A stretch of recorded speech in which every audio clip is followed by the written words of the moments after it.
Magandang gabi po sa bawat isa. Ito po muli ang inyong lingkod, Brother Paul Dito Jose, pastor po ng Jesus Christ Baptist Church, and this is our time in the Word, and that is the Word of God. Tayo ay patuloy nagpupuri sa Panginoon sa kanyang patuloy na kabutihan sa atin at mga pagpapala, pag-iingat at pagsustento sa kabila ng more than 7 months na ng mga quarantine.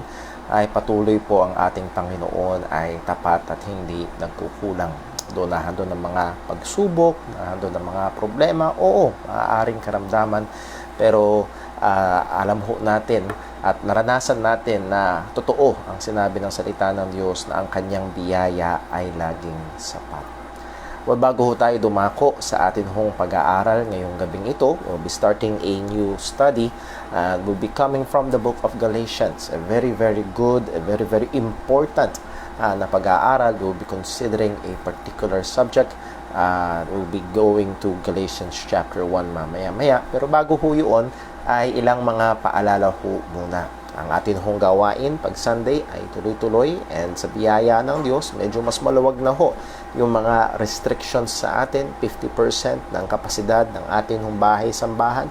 And sang-ayon ho sa ilang mga sources or ay ang sabi ho ay 15 years old pataas ay pinapayagan ng lumabas ng kanilang mga tahanan, and pagdating sa senior citizens hanggang 65 years old. So marami tayong mga kapatiran given na mga panutunan ng ating gobyerno ay maaari na umattend. So I would like to challenge, to remind each and every member, mga kapatiran ho dito sa JCBC, nawa ay patuloy ho nating sundin ang kalooban ng Panginoon na huwag pabayaan ang pagtitipon. So let me remind us that online streaming is a blessing. Online streaming is a good thing, but online streaming is not a replacement for God-ordained means of gathering together.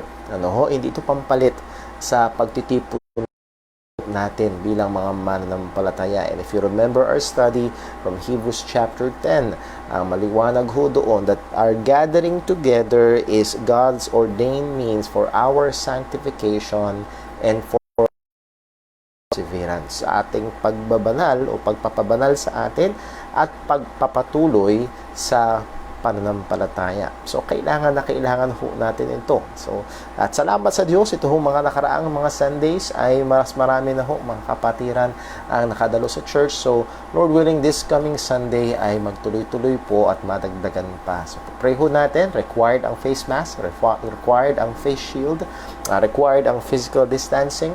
At ganoon din ho, kung kayo ho ay darating sa church, please siguraduhin ho natin na nakatala ang inyong pangalan sa ating log notebook for contact tracing kung sakali man hong kailanganin. So those are regulations na sinabi ho ng ating gobyerno. So let me again encourage even our senior citizens, even our young people, marami ho sa inyo ang pasok na doon ho sa bagong age restrictions na binigay ho ng ating gobyerno, and I'm looking forward to worship with you this coming Sunday. And also, salamat ho muli sa mga nag-pray, sumuporta para sa pamilya ni Sister Jinjin. I visited them, and sa biyaya ng Panginoon, andun pa rin yung suporta, pakikiramay ng mga kapitbahay at ng ating ilang mga kapatiran. Alam ko ho na meron tayong mga kapatiran na patuloy pa rin na tumutulong at nag-aabot sa kanila.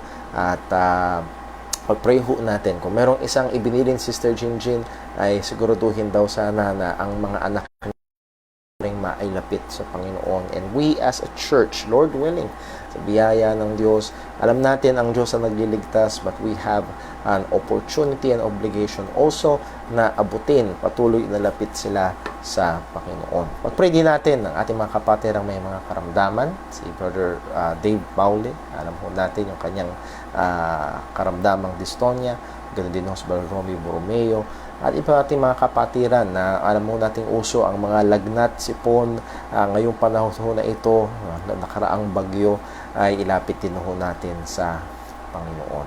Okay? So, ilan lang ho yun sa ating. Oh, by the way, mamaya ho, pagkatapos ng atin hong time in the Word, we will have our prayer meeting via Facebook room. So, we call it prayer room. So, pag-pray ho at I pray and hope na tayo ho mga mananampalataya ay magkasama-sama. Brother Paul, ay hindi ako dyan nag-church sa JCBC. Welcome pa rin if you would like to come together with us for a prayer time at kamusta and prayer request namin. So, we call it kamusta and prayer request. So, may ilang minutong kamusta and then prayer request para pag-pray ng bawat mananampalataya. And also, salamat din daw ho sa mga nag-pray para ho kay Sister Marika Adisas. Alam mo natin itong nakaraan, mga araw ay siya na-confine ng ilang araw sa ospital. At salamat sa Diyos, okay ang baby, nasa magandang kalagayan. At kailangan lang patuloy na magpanumbalik ng lakas ho ni Sister Marika. And sometime November, I believe November 20, kung din kakamay tanda ang kanyang due date. So pag-pray ho natin ang kalakasan, kalusugan ng mag-ina, and also for a safe delivery. A safe and normal delivery. Ating pinapanalangin o binawa ng Panginoon. Bago ko makalimutan, happy birthday, Sister Trisha Tanudra. And we praise God for you. Isang active young people ho dito sa ating church and laging nakasuporta sa gawain at maging sa ating mga paglilinis dito sa church. So thank you. Happy birthday. May God bless you and may you grow more in your faith and love for our Lord and Savior. So those are our some of our announcements and reminders. At tayo ho muna ay dumako sa isang panalangin bago ho tayo pumunta sa atin ng pag-aaral ngayong gabi. Let's pray. Panginoon naming Diyos, aming Ama sa langit, kami po ay nagpapasalamat sa iyo. Tunay, napakabuti mo. Tunay, ang iyong biyaya ay laging sapat. Tunay, ang haba ng iyong pagpapahinuhod. Tunay, O Diyos, ang iyong kahabagan ay walang hanggan. Paulit-ulit naming nakikita, nararanasan ang iyong kabutihan, O Diyos, sa amin. Maging sa probisyon ng aming mga pangangailangan, sustento ng aming buhay at kalakasan. Maging sa kabila o sa gitna ng mga problema, karamdaman o bagyo, nandun ang iyong biyaya, andun ang iyong kasapatan, handon ang iyong kapayapaang pinagkakaloob. Salamat po, O Diyos. Thank you rin po, Panginoon, sa mga nakaraang mga pangyayari sa buhay ng aming iglesia. Nakita namin, nasaksihan kung paano ikaw ay kumikilos sa buhay ng mga kapatiran upang tupdin ang iyong kalooban. Lord, we pray para sa iba pa naming mga kapatiran na nandun ang karamdaman, particularly si Brother Dave Paule. Alam mo po ang kanyang kalagayan. Thank you po sa mga ginagamit mo na maging kaparaanan ng probisyon sa kanilang pamilya sa gitna ng pandemya at karamdaman. Nandoon ang iyong kamay na nagkakaloob. Nawa, patuloy mong pagpalain, bigyan ng wisdom sa mga decision makings. Maging ang mga bata, O Diyos, ay patuloy mong bigyan ng karunungan. Lord, we do pray also para po sa aming pong kapatid na Sister Marika. Salamat po sa iyong pag-iingat sa mag-ina. Again po kay Brother Jasnel, we pray for a normal, safe delivery. At nawa, O Diyos, ay patuloy mo silang hawakan, provide ang kanilang mga pangangailangan. Bigyan ng wisdom sa pagiging magulang ang bagong mag-asawa ho na ito. Lord, dalangin din po namin sa iyo ang aming kapatid ay diriwang ng kaarawan ngayon, Sister Trisha. Thank you for your faithfulness sa kanyang buhay. Thank you for saving her. Thank you sa paggamit mo sa kanya. At nawa, patuloy mo siyang hubugin pa sa pagmamahal kay Kristo, sa wangis ni Kristo. At saan naman siya tawagin, Panginoon, ay pagpalain mo, maging ang kanyang pag-aaral, ang kanyang pong buhay, pananampalataya, ay patuloy mo siyang ilapit sa iyo. Lord, ang amin pong pag-aaral ngayong gabi, aming dinadalangin na ikaw po ang humawak, magbigay sa amin ng liwanag upang patuloy naming maalaman ang iyong katotohanan, patuloy naming masunod ang iyong kalooban, patuloy kaming mawangin sa aming Panginoong Hesukristo. Salamat po sa mga pagkakataon na ito na meron kami na dumako sa iyong salita. Ikaw po ang magbigay sa amin ng liwanag, ng karunungan, ng pangunawa. Dahil liban na ikaw, Panginoon, ang magbigay nito, ang mga lahat ng aming pag-aaralan ay pawang magiging nasa dilim o walang kabuluhan sa amin. Kaya po, Panginoon, ikaw po ang patuloy na maluwalhati. Ikaw po ang patuloy na maitaas. Ikaw po ang mangusap at magturo. Patuloy mo kaming ilapit sa iyo. Salamat po, O Diyos. Lahat ng ito ay dalangin namin sa pangalan ng aming Panginoong Hesukristo. Amen.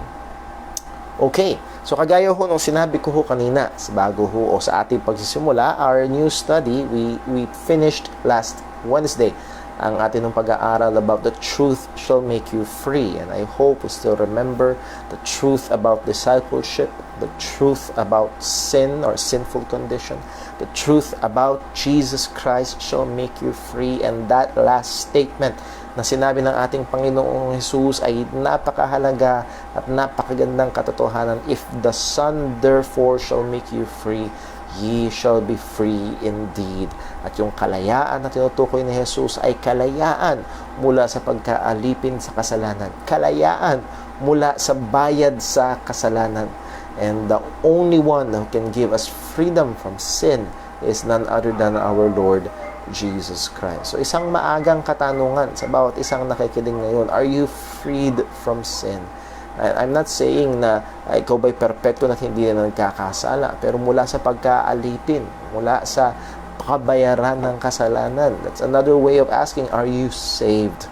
At ang tanging paraan ng kaligtasan ay sa pamamagitan ni Jesus na namatay at na para bayaran ng ating mga kasalanan, nalibing at muling nabuhay upang ang sinumang sa kanya sumampalataya ay magkaroon ng buhay na walang hanggan. Tunay na kaligtasan, tunay na pag-asa. And again, if the Son therefore shall make you free, you shall be free indeed. So ngayon ho ay pupunta tayo. Medyo may kinalaman din ho doon sa ating pag-aaral last time na ang tanging makapagpapalaya sa atin ay si Kristo. At ang tanging kapangyarihan ng Diyos at kaliligtas ay walang iba kundi ang ebanghelyo ng ating Panginoong Hesukristo. Well, let me open our study sa ngayong gabi na siguro lahat ho tayo ay naka-encounter na ng peking pera. Naalala ko ho, nung kami ho ay mga bata pa, isa sa mga paboritong paglaruan ay yung tinatawag na play money.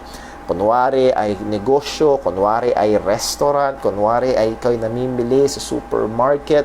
Pero ang isang magandang bagay sa play money ay merong malaking nakalimbag sa harapan nito na hindi ito totoong pera o ito ay play money.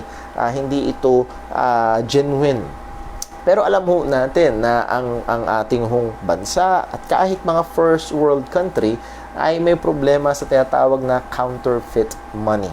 Sa negosyo ho mismo ng aking mga magulang, ilang beses na ho kami nakatanggap ng peking pera at madalas ito'y nakasuksok, nakasuot, kasama sa mga tunay na pera at kapag nagmamadali kang magbilang ay baka hindi mo ito mapansin. Now, ang peking pera ay maaaring hindi ka masyadong bigyan ng problema kung ito ay peking 20 pesos, kung ito ay peking 50 pesos, or kung ito ay peking 100. Pero kung ito ay peking 1,000, well, malaki-laking halaga na yun. Nevertheless, meron pa rin mas matinding peke ang magbibigay ng mas malalang problema. Actually, ang peking ito ay pwedeng magbigay ng eternal na problema. Walang iba kung hindi ang peking ebanghelyo. So, bibuksan ho natin ang ating pag-aaral ngayong gabi at ang title ho is No Other Gospel. No Other Gospel. Wala nang ibang ebanghelyo. Walang ibang kaparaanan ng kaligtasan. Meron lang iisa na ibinigay ang ating Panginoon. So let me invite you to read Galatians chapter 1 and we'll be reading from verses 6 to verse number 10. Galatians chapter 1 verses 6 to verse 10. Bago natin basahin, konting background lang ho. Ito ho ay sulat ni Pablo, hindi sa iglesia sa Galacia, kundi sa mga iglesia sa Galacia, sapagkat ang Galacia ay isang probinsya at ito'y sumasakop sa maraming mga lugar kagaya ng Lystra, ng Antioch, if I remember correctly, even Iconium. So maraming mga churches inside Galatia, the province of Galatia, and this letter of Galatia is meant to be a circular letter. Hindi dahil bilog ito, kung hindi it meant to go in circles. Iikot ito sa iba't ibang mga churches. At ito ay isa sa mga napakahalagang sulat ni Apostol Pablo sapagkat ito ay tumatalakay sa ebanghelyo. At makikita ho natin sa atin hong pagbabasa ng Galatians chapter 1 verses 6 to 10, it will set the plot, it will give us the problem. Ipapakita agad, sasabihin agad, dediretso agad si Pablo. And by the way, that's one of the unique characteristics of this book of Galatians. In all other letters of Apostle Paul, handun yung greetings, handun yung appreciation, handun yung medyo mahaba-habang pagbati at pag-appreciate ni Pablo sa mga sa mga tao o mga churches na sinusulatan niya. Pero pagdating ho dito sa Galatians chapter 1 ay pagkatapos niyang tukuyin kung sino siya, sino yung sumulat, and then kung sino yung kanyang sinusulatan, ay dumiretso siya agad doon sa napakahalagang paksa na kanyang bibigyang pansin. Kumbaga, ito ho ay CPR, ito ay emergency. Hindi ito isang bagay na magaang, ito ay isang bagay na napakahalaga at dapat puntahan agad, dapat bigyan agad ng pansin, dapat bigyan agad ng atensyon. At bakit ho natin ito pag-aaralan? At bigay ko lang ho yung background. That's why I decided na ito ang ating pag-aaralan. Because of the past few days and even weeks, sa pakikipag-usap ko sa ilang mga tao, sa pakikinig ko sa mga sinasabi ng ilang mga tao, there is out there a very, very blurred understanding of the gospel. I mean, kahit ho siguro kayo, mga kapatid, mga kaibigan, may mga kilala ho kayo na ang ebanghelyo sa kanila ay napakalabo. At mamaya, bibigyan ho natin ng pansin yung ilang mga bagay ho na yan. So, ngayon hong gabi, basahin ho muna natin ang verse 6 hanggang verse 10. Ito po ang sabi ng salita ng Panginoon. I marvel that ye are so soon removed from him that called you into the grace of Christ unto another gospel, which is not another, but there be some that trouble you and would pervert the gospel of Christ. But though we or an angel from heaven preach any other gospel unto you than that which we have preached unto you, let him be accursed.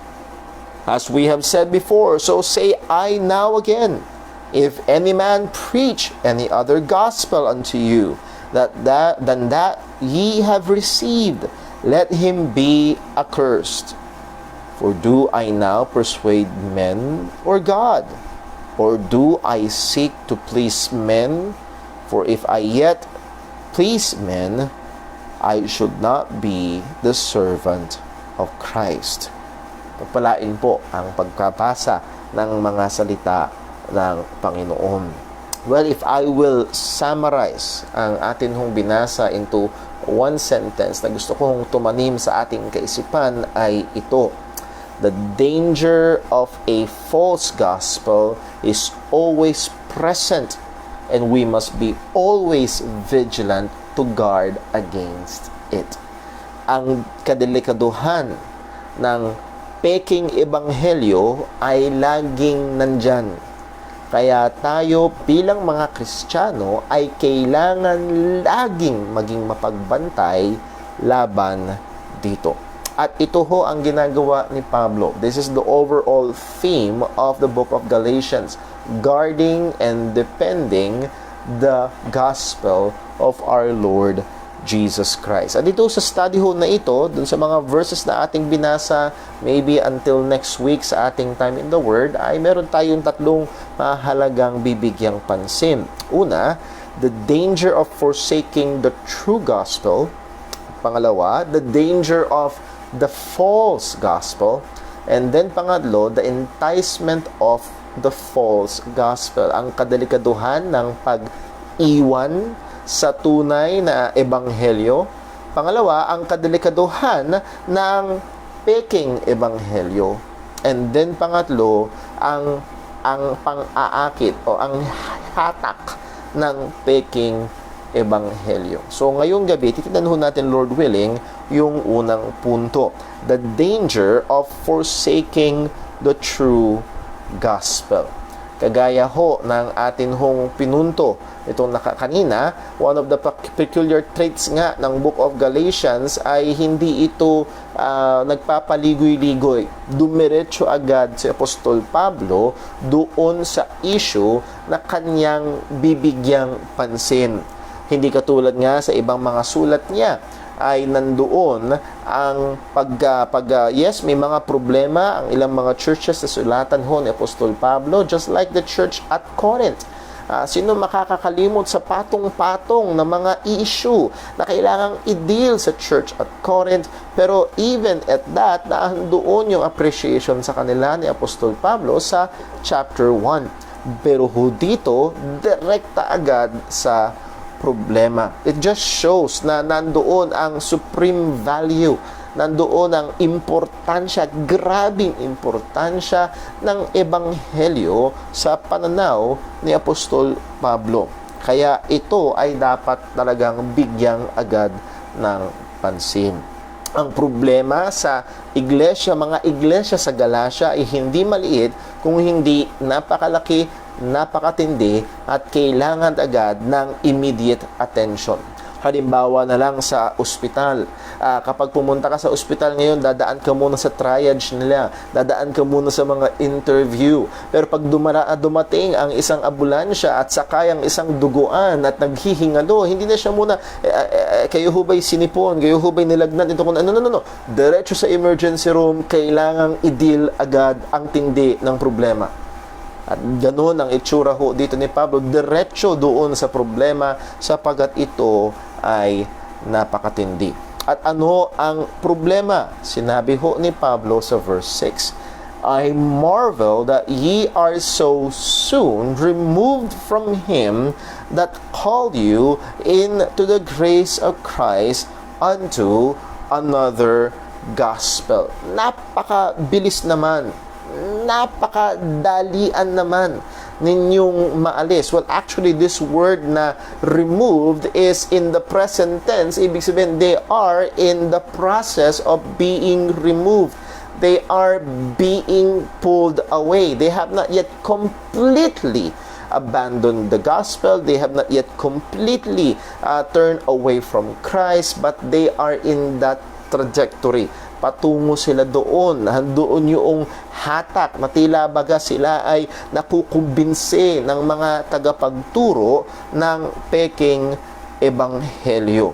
At makikita ho natin dito na ang sinusulatan ho ni Pablo ay mga iglesia na kung saan siya mismo ay nagministeryo. Kagaya nga sinabi natin kanina, sa Galacia na isang probinsya, nandoon ang church at Antioch, nandoon ang Iconium, Lystra, Derbe, at ang lahat ng mga lugar na ito ay pinuntahan ni Pablo nung kanyang first missionary journey. And it is more probably na kaya may mga churches sa Galacia ay bunga ito ng missionary journey ni Apostol Pablo. At nandoon, nakikita sa Acts chapter 13, chapter 14, and hanggang, kabuuan ng chapter 14 kung paano ang si Pablo ay pumunta sa iba't ibang mga lugar sa Galacia at nagministeryo at ang Diyos ay nagpala at kumilos. Pero sa kabila ho ng mga success natin masasabi na ito sa evangelistic campaign or missionary journey ni Apostol Pablo, siya mismo ang nagturo ng ebanghelyo. Siya mismo ang nangaral sa mga iglesia, and sometimes nagtatagal si Pablo ng ilang buwan sa isang lugar or taon pa sa isang lugar para sila ay pagministeryohan. Si Pablo ang maaaring sabihin natin isa sa pinakamahusay na theologian ng Christian Church at tagapangaral ng pakatotohanan ng Panginoon. Pero of those truths, those facts, ganung mga katotohanan na yon, ay nandun pa rin ang kadelikaduhan na ang mga churches na ito ay mahatak. Now, what I'm trying to point out, mga kapatid, ay ito: no ministry, no church is immune. No ministry, no church is immune from the danger of the false gospel. walang iglesia, walang ministeryo ang hindi nalalagay sa kadelikaduhan ng may kinalaman sa peking ebanghelyo. Huwag nating iisipin, ang nangaral dito, ang ginamit ng Panginoon para magturo dito ay isang mahusay na tagapagturo. It may be so. Isang tapat na tagapagturo, and it may be so. Praise the Lord. Salamat sa Diyos. Well, ang ginamit ng Diyos sa mga churches sa Galatia ay walang iba kung hindi si Pablo. Pero nandun pa rin yung danger. Pumasok ang kadelikaduhan ng peking ebanghelyo. So the point is, we must be continually, consistently vigilant. Tayo bilang mga Kristiyano ay kailangan tuloy-tuloy na maging mapagbantay sa mga bagay na tinuturo, na pumapasok sa loob ng iglesia, o maging aware at maging mapagbantay, baka mamaya ay unti-unti na meron ng pumapasok na peking ebanghelyo. And one of the great dangers sa panahon natin ngayon ay mababasa natin yung kadelikaduhan sa panahon natin ngayon, ganun din. Or yung kadelikaduhan ng panahon ni Apostol Pablo ay ganun din sa panahon natin ngayon. Which is, makikita natin sa verse number 7. Ang sabi niya, which is not another, but there be some that trouble you and would pervert the gospel of Christ. Anong sabi ni Pablo? It is not another. Hindi ito ibang ebanghelyo.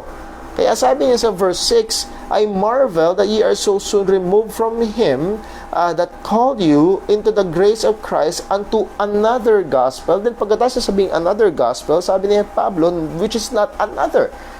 Ano ba talaga, kuya? Ano ba talaga, Pablo? Is it another or not another? Well, yes. Sapagkat ang punto dito ni Pablo ay wala namang ibang ebanghelyo. Wala namang ibang paraan ng kaligtasan.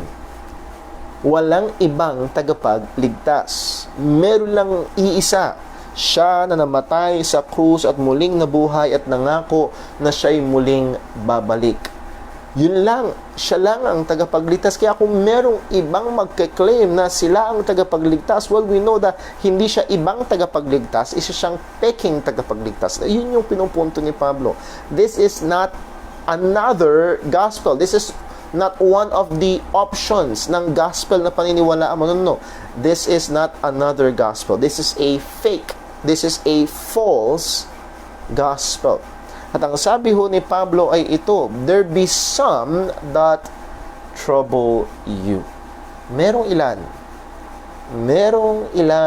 na nambabagabag sa inyo. Merong ilan na gumagawa ng gulo sa inyo. Merong ilan na nagdudulot sa inyo ng kapahamakan. At paano ito? Sapagkat nagtuturo sila ng ibang ebanghelyo. And again, this is not a new issue. Talaga sa Acts chapter 15. Acts chapter 15, and it very well be, ito ay ilan sa mga sa records sa Book of Acts na kung saan dinidil ng mga apostol ang problemang ito. Acts chapter 15 and verse number 1. Ano po ang sabi ng record ni Luke sa Acts chapter 15 and verse number 1. Ano po ang sabi? Verse 1. And certain men which came down from Judea, and that is Israel, taught the brethren, and said, except ye be circumcised after the manner of Moses, ye cannot be saved. So nakita ko natin ito pagkatapos turuan ni Apostol Pablo ang mga churches, pagkatapos niya magmisyon at makapag-establish ng mga churches sa Galatia, at pag-alis niya, there are some na galing sa Jerusalem, and these people are not saying na hindi kami Kristiyano. They are proclaiming themselves to be Christians. They are presenting themselves as teachers of the Word of God. Pero ang sabi nila, liban na kayo ay magpatuli kagaya ng kay Moses o sa manner ni Moses sa kautusan, ay hindi kayo maliligtas. Hindi nila dinideny si Kristo. Hindi nila sinasabi na hindi nyo kailangan si Kristo. Pero what do? They pervert the gospel. Hindi they deny ang kamatayan ni Jesus. Hindi na dinideny ang muling pagkabuhay ni Jesus. Pero ang ginagawa nila ay pinipilipit nila ito by means of mainly adding to it and sometimes even subtracting from the gospel. At yun yung sinabi ni Pablo, there are some that trouble you and pervert the gospel of Christ. So they are teaching Christ. Sa kanilang mga pangangaral ay naririnig ang pangalan ni Jesus. Sa kanilang mga pagtuturo, naririnig ang kamatayan at muling pagkabuhay ni Jesus. Pero ito ay kanilang pinipilipit. Primarily by adding to the gospel. So this is a very, very great danger sa panahon ho natin ngayon. At iba't ibang itsura. Kung nung panahon ho ng mga apostol ay ang sinasabi ng mga false teachers na ito, well, kailangan mo si Jesus, manampalataya kay Jesus, pero kailangan mo rin magpatuli at sundin ang mga kautusan ng Panginoon upang ikaw ay maligtas. They do not deny the gospel, but they add to the gospel. Well, today there are some other teachings, other beliefs, other point of view na talagang magpapahamak ho sa marami. Isa sa mga madalas nating naririnig ay yung sinasabi na it's the same. It's the same. Kanilang kinukubli ang maraming pagkakaiba sa pagsasabing pareho lang. Pareho lang. Tinuturo nyo si Jesus, tinuturo din namin. Nananampalataya kayong siya'y namatay, nilibingan muling nabuhay. Sinasampalatayanan din namin yun. Pareho lang. At itong mga nakaraang mga araw, meron ako ilang mga napakinggan ng mga taong yun, ang kanilang pananaw, pareho lang naman. Walang pinagkaiba, pareho lang, yun din ang pananampalataya namin. Well, while pinakikinggan sila, ay lumalabas na hindi pareho. Lumalabas na merong malaking pagkakaiba. Parehong Bible lang, parehong Diyos lang ang sinasamba. Parehong si Jesus lang ang tinatawag na tagapagligtas. Pareho lang yan, walang pinagkaiba. At dahil doon ay hindi nila bibigyang pansin ang mga mahalagang katotohanan at kaeksaktuhan ng Ebanghelyo. So isa ho ito sa malaking kadelikaduhan. At isang maganda at importanteng punto na kailangan nating tandaan ay hindi lahat ng tumatawag kay Jesus na Panginoon. Hindi lahat ng may hawak ng Bible. Hindi lahat ng nangangaral sa pangalan ni Jesus. Hindi lahat na nagka-claim na born again ay totoo ngang mangangaral ng Ebanghelyo o totoo ngang mangangaral ng salita ng Panginoon. Marami ang may dalang Bible ho ngayon. Marami na lumalabas sa bibig nila ang pangalan ni Jesus. Praise the Lord, Amen. At marami din ang nagpipilipit ng Ebanghelyo. Nagtuturo ng peking Ebanghelyo. So maganda ho na maging aware ho tayo dito. Gusto ko lang hong hamunin ang mga magulang. Sapagkat dito ho sa ating church, mga ilang beses ho natin talagang dinidiinan na ang mga magulang ay nandun dapat yung prayer and effort to introduce Christ to their children. At baka mamaya ho ay naririnig ng mga bata sa kanilang mga kalaro o sa mga kapitbahay o sa ibang mga tao, pareho lang. O nawa, ang mga magulang ho nating mananampalataya ay maging handa sa pagsagot kung paano ipapaliwanag. Paanak, hindi pareho para ipaliwanag ang katotohanan ng Ebanghelyo. And it is clear dito ho sa atin hong binibigyang pansin na talata sa Biblia ay hindi pareho, merong pagkakaiba. Nandoon, pinapangaral nga nila ang Ebanghelyo. Hindi nga nila dinideny ang Ebanghelyo, ngunit kino-compromise nila ang Ebanghelyo. Meron pang ibang mga napakahihirap at napakadelikadong kaisipan. Isa pa dito ay yung mga taong they make the gospel or salvation wider. Naalala niyo ho, ang sabi ni Jesus, masikip ang pintuan at makipot ang daan patungo sa buhay. At meron ng mga tao na ito'y masyadong pinaluluwang. Actually, merong mga nakiklaim na Kristiyano na ang sabi nila kahit hindi mapakinggan ng ebanghelyo, pwede maligtas ang tao. Basta sundin lang nila yung liwanag na ibinigay ng Diyos sa kanila. At kung susundin nila yung liwanag na yun, anuman ang paniniwala nila, sila ay maliligtas. Dahil si Jesus ang liwanag ng sanglibutan. Gagamitin nila yun. At malinaw ang sabi ni Jesus, walang makakaparoon sa Ama kung hindi sa pamagitan niya. So there are those who try to make salvation or the gospel wider. Meron naman hong ilan na ginagawang ritualistic. Ritual. Kailangan mo lang gawin ng mga ritual. Kailangan mo lang sundin ng mga sakramento. Kailangan mo lang gawin ito. Kailangan mo lang sundin ito. Perform ito. Magtulos ka ng kandila. Sabihin mo ng ganitong karaming beses ang pananalangin. Manalangin ka lang gabi-gabi. Pumunta ka lang sa church linggo-linggo. Okay na yun. Well, no. At isa ho sa kadalikuduhan ng maraming mga Baptist ho ngayon ay itong tinatawag na sinner's prayer is slowly, dangerously becoming a ritual. Ano yung ritual? Na pag pinerform mo yung ritual, ay nahandyan na yung biyaya ng Panginoon. Na marami ho ngayon na as if pag sumunod ka doon sa sinner's prayer na tinatawag, ligtas na agad yung isang tao. Napakadelikado. Marami ho ako na nakakausap. Mangilan na yung nakakausap ko. Pag tinaligtas ka ba? Sabihin, yes. Paano ka naligtas? Kasi tinanggap ko si Jesus. Ano ibig sabihin tinanggap mo si Jesus? Tinutukoy nila ay minsan isang araw sumunod ako sa isang panalangin. O mga kapatid, ang punto'y ito. Walang masama sa pananalangin. Pero following a dictated prayer does not save anyone. Christ saves. Si Kristo ang nagliligtas. The gospel of God unto salvation is not the sinner's prayer, it is the gospel.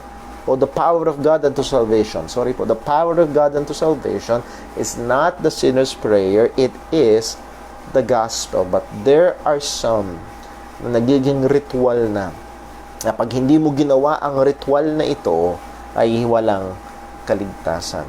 Meron naman hong iba ay group exclusivism. Ang kanilang yes, manampalataya kay Jesus, pero kailangan mong umanib sa amin.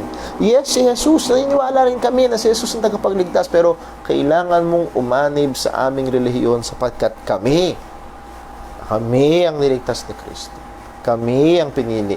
Kami ang natatanging iglesia ni Jesus, at yun lang kabahagi namin ang maliligtas. Well, alam mo natin, hindi ito tinatagot, ito paninira, ito'y doktrina ng grupo ng Iglesia ni Cristo. Pero marami hong hindi nakakaalam na maging ang Roman Catholic Church, ito ang doktrina opisyal. Meron hong tinatawag sa Roman Catholic na extra ecclesiam nulla salus.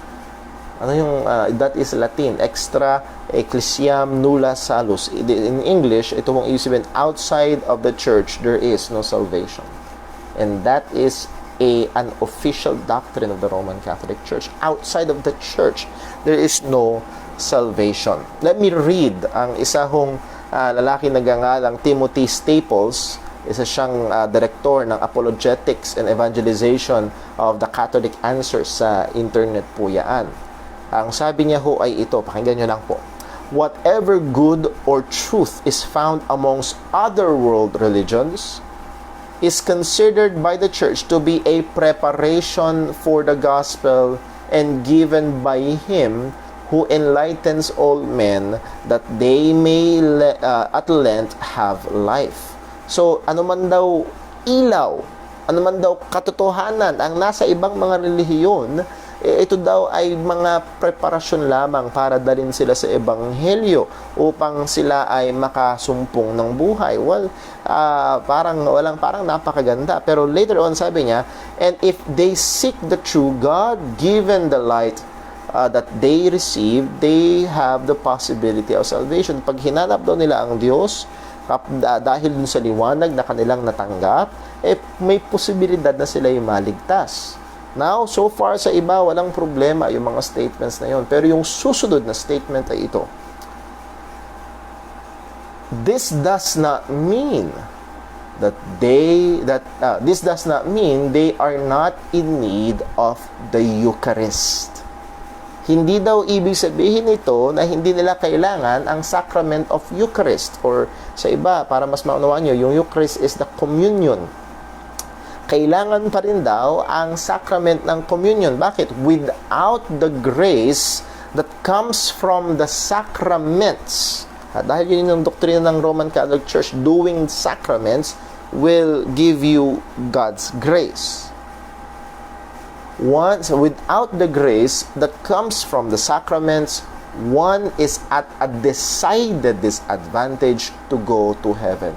So pagkatapos sasabihin, yung ibang mga relihiyon ng mundo, meron silang liwanag, basta gamitin lang nila yung liwanag na yun para hanapin ng Panginoon, may posibilidad silang marigtas. Pero nasan yung posibilidad na yun? Well, kailangan pa rin nilang gawin yung sacraments. Nasan yung sacraments na yun? Inside the Roman Catholic Church. So, maaring subukan nila itong paliguin-liguyin na meron pa rin. But the official doctrine of the Roman Catholic Church is outside the church, there is no salvation. And again, mga kapatid, ito ho ay pagpipilipit ng ebanghelyo ng ating Panginoong Jesucristo. Hindi lang ho yun, isa pa sa pinakasikat sa panahon natin ngayon ay pagdadagdag ng gawa. Pagdadagdag ng gawa. Kailangan mo sumampalataya kay Jesus, pero kailangan mo ring sumunod. At ito ho, isa sa mga madalas kong na-encounter. Well, kailangan mo sumampalataya, pero dapat ka ding sumunod. Now, hindi namin sinasabing hindi ka dapat sumunod, pero kung ang ibig sabihin mo ay dapat ka ring sumunod para ka maligtas, that is, your works ay isa sa mga magiging basihan ng Diyos para ka iligtas, yun ay isang malaking kadelikaduhan. And actually, this is the very problem sa Book of Galatians. Dinadagdagan nila. Sa ganung paraan, pinipilipit nila ang ebanghelyo. Well, yes, sumampalataya kayo kay Jesus, pero kailangan nyo rin magpatuli. Sumampalataya kayo kay Jesus, pero sundin nyo pa rin sundin nyo dapat ang mga kautusan para kayo maligtas. Yun ang binibigay ng mga false teachers at nirefute ito ni Apostol Pablo. Let's just look at Galatians chapter 5. Galatians chapter 5, ang sabi ho ni Pablo sa Galatians chapter 5, verse number 2. Galatians chapter 5, verse 2. Well, sa verse 1. Stand fast, therefore, in the liberty wherewith Christ had made us free, and be not entangled again with the yoke of bondage. So, medyo malawak ipaliwanag, pero pinasabi ni Pablo dito, manatili kayo dun sa kalayaan na kung saan ibinigay sa inyo ni Kristo, na yung kaligtasan nyo na kay Kristo, dun kayo manatili, wag na kayo magpagapos muli. Well, ano tong gapos na ito? Well, in the Bible, and particularly in the New Testament, ang tinutukoy dito ay ang kautusan. Sabi niya sa verse 2, Behold, I, Paul, say unto you, that if ye be circumcised, Christ shall profit you nothing. Again, sa church ho natin, alam nyo ho, isa ito sa mga paborito kong example ng pagpapakita ng kahalagahan ng konteksto. Sapagkat kung kukunin mo lang ang Galatians 5 verse 2 sa kanyang sarili, ang ibig sabihin pag ikaw ay natuli, hindi ka pwedeng maligtas. Oh, that is not the case. Paano ba ginagamit ni Pablo dito yung word na circumcision? What is being used, kagaya nung sinabi sa Acts chapter 15 verse 1, yung tinuturo ng mga Judaizers, except ye be circumcised, he cannot be saved. So they're putting circumcision as a prerequisite for salvation. And Apostle Paul is saying, if you are circumcised, and you are circumcised thinking that it is a prerequisite for salvation, Christ shall profit you nothing. Christ shall profit you nothing. Once na dinagdagan mo ang ebanghelyo ng gawa ng tao, walang pakinabang sa iyo si Kristo. Kaya nga, ang sabi niya, for I testify again to every man that is circumcised, that he is a debtor to do the whole law. Pag sinulan mo kasi yung isa, kailangan mo sundin lahat. Yun yung sinasabi ho dito. If you take one law, isang batas ng Panginoon, at ginawa mong bahagi o prerequisite para ikaw ay maligtas, kailangan mong sundin lahat ng perpekto. Hindi pwedeng isa lang. Kaya ang sabi niya, verse 4, Christ is become of no effect unto you. Whosoever of you are justified by the law, ye are fallen from grace. And how many people, gaanong karami ang tao na ang tinitingnan nila para sila ay maligtas is the law.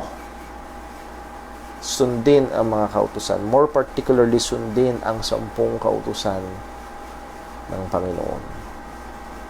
Nang sabi ng salita ng Diyos, verse 4, Christ is become of no effect. If you are trying to save yourself by being good, by obeying the commandments, Christ is no effect unto you. So, ang punto rito ni Pablo, binibigyan, you cannot add to Christ. You cannot add to the gospel. That is a very dangerous thing to do. Ganong kadelikado, mawawalang kabuluhan sa iyo si Kristo. And that is forsaking the gospel. Merong mga tao na maaaring hindi nila dinideny si Jesus, but they're adding to the gospel.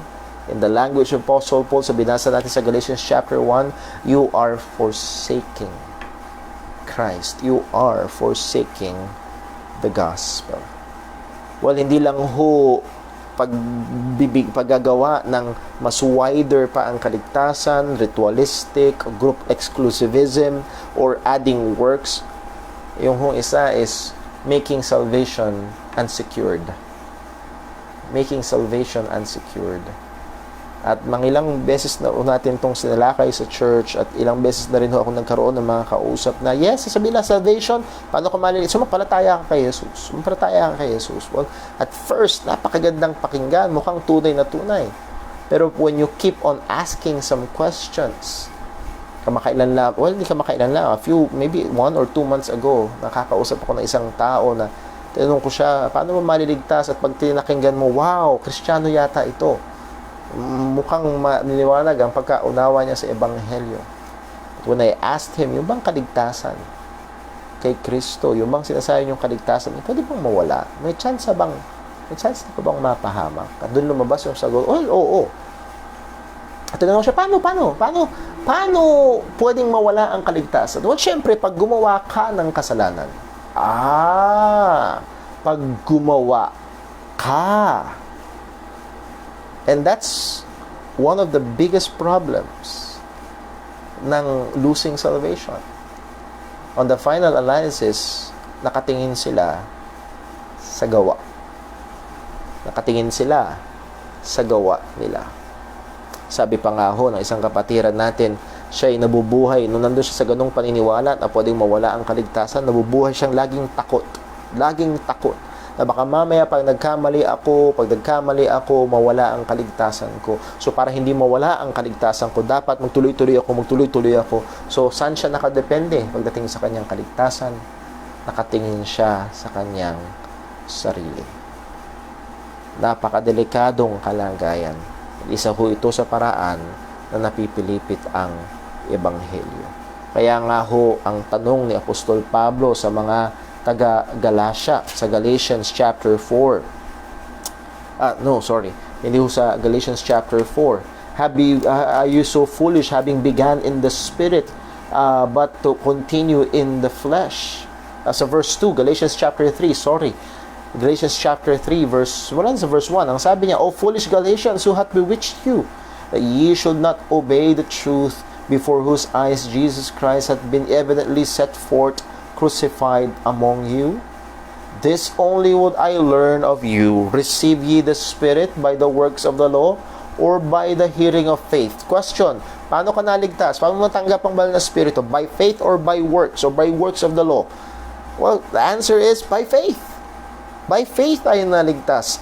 By faith, nung tayo sumampalataya, tumahan sa atin ang banal na Espiritu. Kaya ang tanong ni Pablo sa verse number 3, are ye so foolish, having begun in the Spirit, are ye now made perfect by the flesh? Nagsimula ka sa Espiritu, nagsimula ka by faith, and now you are made perfect by the flesh? That's foolishness. That's foolishness. That is perverting the gospel. So, kailangan nating maging maingat, mga kapatid. Ang daming iba't ibang version, ang daming iba't ibang paniniwala sa paligid. At kung hindi tayo magiging mapagbantay, it sounds true. Maaring tunog, totoo. They even use verses. Pero maliwanag yung sinabi ni Pablo, kung merong magtuturo ng ibang ebanghelyo, hayaan nyo silang matakwil. Kailangan nating bantayan ang ebanghelyo ng ating Panginoong Hesukristo. So, narito ho ang isang napakahalagang katotohanan. Ang ebanghelyo ni Jesus ay hindi pwedeng dagdagan, hindi pwedeng bawasan, hindi pwedeng pilipitin, sapagkat ito ay pagtuturo ng ibang ebanghelyo. Kagaya ho ni Apostol Pablo, hindi siya nagturo ng ibang ebanghelyo, kundi yung pahayag niya sa kanyang sarili. Remember kung saan tayo natapos last Wednesday? Sa patotoo ni Pablo sa Philippians chapter 3 verse 9, ang sabi niya, and be found in Him, not having mine own righteousness, but which is of the law, but that which is through the faith in Christ, the righteousness which is of God by faith. Ang katwiran na magpapatanggap sa iyo sa Diyos ay walang iba kundi yung katwiran na galing sa Panginoon, hindi yung sarili nating katwiran. Let us go back as we finish our study ngayong gabi. At ang punto ho natin is the danger of leaving the gospel, the danger of forsaking the gospel. Let's go back sa Romans chapter 8. Isa sa mga tinignan nating talata last Wednesday. Sa Romans chapter 8. Again, we are not saying na hindi dapat gumawa ng mabuti. Ayoko kong lumabas na ganoon. And I hope it is clear sa atin. Hindi natin sinasabi na pag ikaw ay ligtas na, ay mamuhay ka na sa paraan ng gusto mo. No. Maliwanag sa Biblia na kung ikaw ay ligtas, gumawa ka ng mabuti. Maliwanag sa Biblia na the very text na nagsasabing salvation is not of works, of Ephesians chapter 2 verse 8 and 9, it is by grace. So the next verse, verse 10, for we are His workmanship, created in Christ Jesus unto good works. We are not saved by works, but we are saved to do good works. Christians should do good works. Ito ho ay indikasyon ng pagiging tunay na Kristiyano. Now, again, let's go back and look at some of the things, Romans chapter 8 verse 1 hanggang verse 4. Anong sabi ni Pablo? There is therefore now no condemnation to them which are in Christ Jesus. And that is the truth. Kay Kristo lamang masusumpungan ng kaligtasan. Who walk not after the flesh, but after the Spirit. That is not a condition, but a description. Anong description ng mga na kay Kristo? They walk not after the flesh, but after the Spirit. For the law of the Spirit of life in Christ Jesus had made me free from the law of sin and death. Pinag-aralan natin nakaraan. For what the law could not do, in that it was weak through the flesh, God sending His own Son in the likeness of sinful flesh, and for sin condemned sin in the flesh. Verse 4, ito yung gusto kong makita natin, that the righteousness of the law might be fulfilled in us. Yung katuwiran ng kautusan ay nagaganap sa atin. Paano? Hindi sa pamamagitan ng pagsunod natin, kundi sa pamamagitan ni Kristo. Who walk not after the flesh, but after. Sino yun? Those who are in Christ. So, you will not need to continue obeying the law to maintain your salvation. No. Your salvation, our salvation is secured because we are in Christ, and in Christ, nahugasan ang ating kasalanan, and in Christ, nabihisan tayo ng perpektong katwiran. Now, we're not saying na hindi mo na kailangan gumawa ng mabuti, hindi mo kailangan sumunod sa Panginoon. Kailangan pa rin, hindi para maligtas, kundi dahil ang tunay na ligtas, sumusunod. They walk not after the flesh, but after the Spirit. The point, mga kapatid, ay ito. May kadelikaduhan. Walang immune. Again, gusto kong balikan yung sinabi natin kanina. Si Pablo ang nangaral sa mga churches na ito. Si Pablo ang nagministeryo sa mga churches na ito. Pero mga churches na ito ay pinasok pa rin ng mga nagtuturo ng peking ebanghelyo. Hindi tayo dapat mag-relax lang. Kailangan tayo ay maging mapagbantay. Let me challenge the parents. Ang inyong mga anak ay exposed.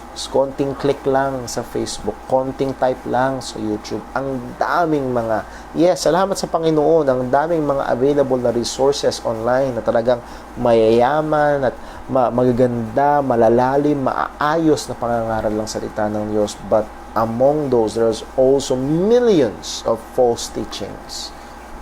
Kailangan nating maging mapagbantay.